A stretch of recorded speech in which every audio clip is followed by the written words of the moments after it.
The Bali process was established by Australia and Indonesia more than a decade ago to try to halt asylum seeker numbers. It's designed to impose a regional solution on what is a policy headache for many of the nations of Southeast Asia. For months now, Jakarta has been criticising the new Australian government's policy of turning back boatloads of asylum seekers to Indonesia, arguing the Bali process is the best bet. It's a view shared by Hafid Abbas, a member of Indonesia's National Commission on Human Rights. He's been speaking with Beverley O'Connor. How would you characterise the relationship at the moment between Indonesia and Australia? Yeah, thank you so much. Indonesia and Australia, as a neighbour, naturally they have to improve the relation, whatever the condition. If Australia would like to engage much bigger relation in Asian continent, Indonesia could be a good partner because we are the core within ASEAN. And very shortly, ASEAN will enter a single community of nations. And Indonesia is quite big within the region, so 60% or so. So Indonesia and Australia could play a much bigger role in the continent to balance China, India, and other parts of the globe. How difficult do you think Australia's current policy on asylum seekers is for the Indonesian government?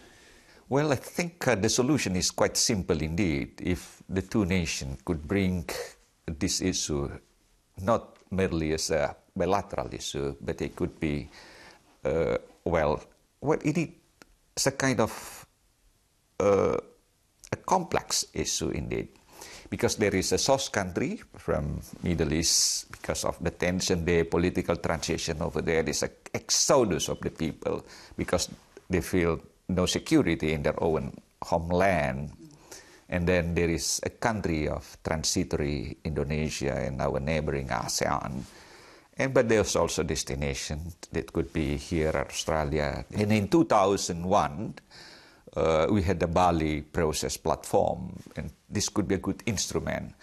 Here, I think Indonesia and Australia should perform according to universal standard. And to some degree, the UN should play much better role. What I'm hearing from you is that you're saying that Australia and Indonesia are really caught in the middle of all of this, that it's up to the international community to try and sort this out. I think so.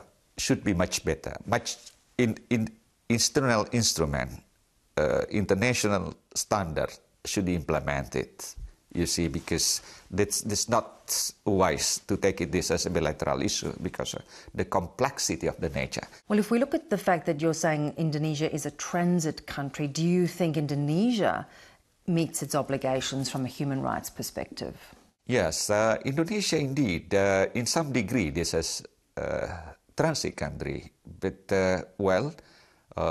because of the nature of our population, and Indonesia is a quite large country, then it could be also, in some cases, Indonesia is also destinations.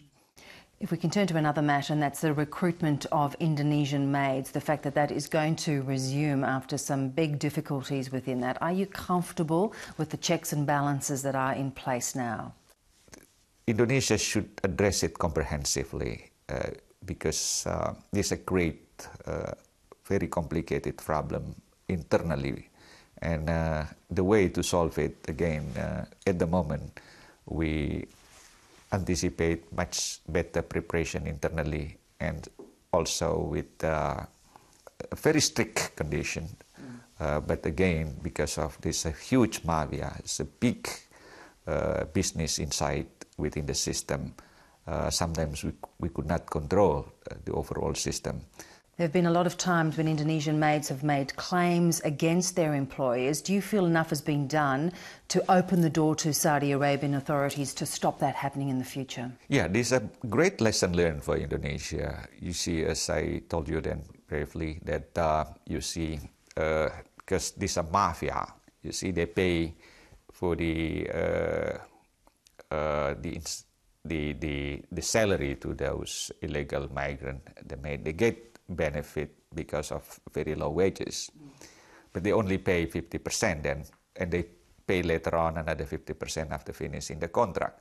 So to get the benefit, they create problem in the middle of the contract to force them back and created, you see, million and billion of, you see, dollars benefit for them because of, you see, creating problem, and they will never pay them back. So this is a kind of mafia. And to address this mafia network, Indonesia cannot work in isolation. We need to work with international community to protect this, you see, victimization.